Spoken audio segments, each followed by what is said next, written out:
I'm sorry. I can't do this.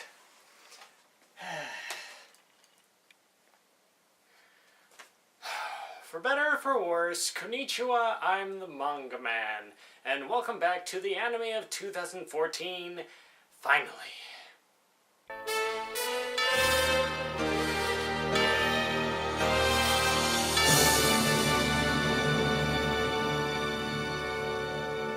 By popular demand, Terror in Resonance. And when I say by popular demand, I mean popular demand in that everyone probably saw my reaction to it in the preview of the anime of 2014.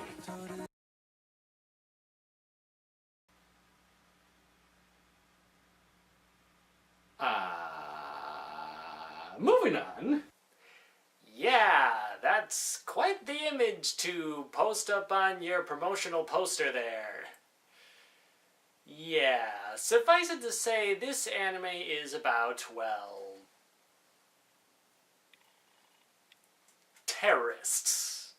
Now, that's not to say that there haven't been any anime in the past that haven't had some shape or form of terrorists. We've had Lelouch from Code Geass, who was basically a terrorist. We've had Light from Death Note, though I would picture Light more as a serial killer than I would as a terrorist.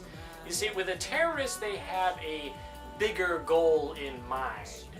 In fact, a lot of supposed terrorists end up becoming revolutionaries in the history books later on. But with Light from Death Note, he is definitely more of a serial killer in that he feels that his word is law. Basically a god complex. The characters in Terror in Resonance, however, do not have said god complex. The story follows our cute terrorists of 9 and 12. You know, that's one number off from, yeah. Yeah, I can't really escape from the goat in the room here. You see, what kind of makes this series a little bit of a controversial subject is the fact that 9 and 12 bombed the Tokyo Prefecture, which happens to bear a striking resemblance to another set of twin towers. Now, in no way is this a 9/11 anime. The kids don't use a plane, they're not in New York City, it's just that, well,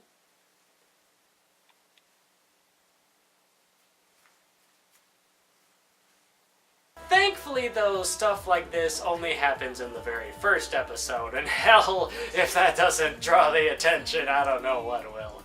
So you gotta think for a second. I mean, who in their right mind would be crazy enough to pull off this kind of anime and make it work?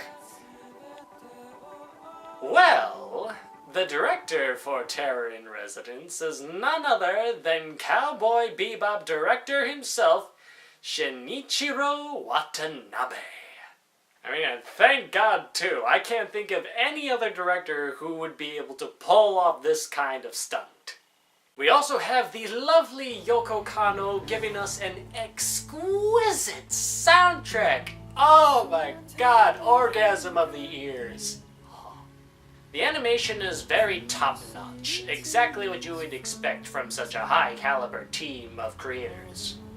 Again, as I said before, the first episode is where all the 9/11 imagery happens. After that, though, we go into the real meat of the story and go all full-on cop drama with this.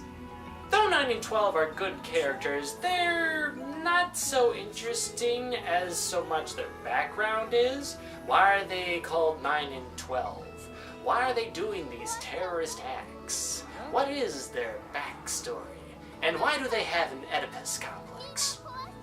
Kenjiro Shibazaki and the rest of the police force are what I feel to be the more focused area of characters. They essentially become like the audience, trying to figure out the mystery behind these terrorist attacks, trying to solve the riddles that 9 and 12 leave the police force, a la Riddler style. The overarching story also has a really nice tie into the story of Oedipus. And when I say the story of Oedipus, I mean the true story of Oedipus. This does not leave any detail out on the story.